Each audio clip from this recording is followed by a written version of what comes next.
Hi, I'm Julia, and today I'm going to demonstrate for you how to set the billiard balls up to break. The break is a very important part of the game, and it begins the game by scattering the balls around the table. Billiards in its first originated form began in the 14th century, being played outside. But in the 1800s, it took on its more modern form. Billiards can be played either very competitively using math and logic, or can be played very casually with friends and family.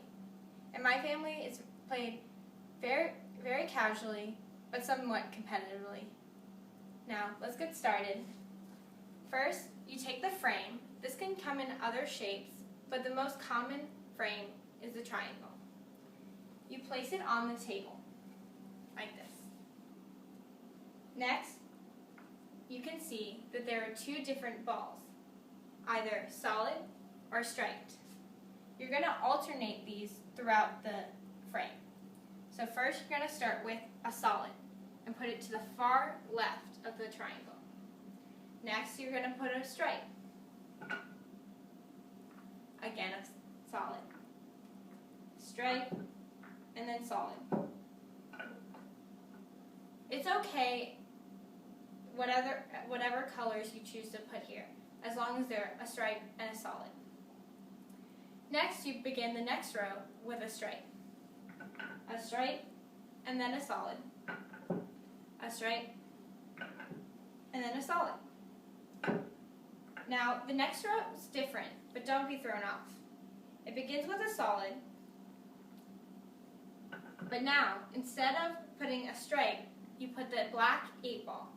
This is important, and in the game of billiards, you don't want to hit this in first or anywhere in the middle. You only want to hit this ball into the pockets very last. So this goes in the very middle. And next, you put another stripe. And then another row, using stripe, and then a solid, and finally another stripe. Now, you push the frame around so it will line with this dot on the table. You may have a different dot on the table, but it's just based on what your dot is. So shift it around until it lines with this dot. Next, my mom's tip is to put your fingers here to make sure it's tight, and slowly and surely lift the frame. This sets up your triangle for your break, and it's very important that it's tight because when you break it, you want the balls to go very far apart. To continue the game, you take the white ball that's remaining and take it down to the other opposite end of the table.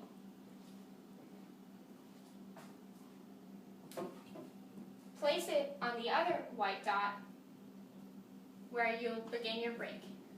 The break can be taken by either team member, or if you're playing just doubles, a single person. The break is very important that it's broken well so that the game starts with a good start. So let's start.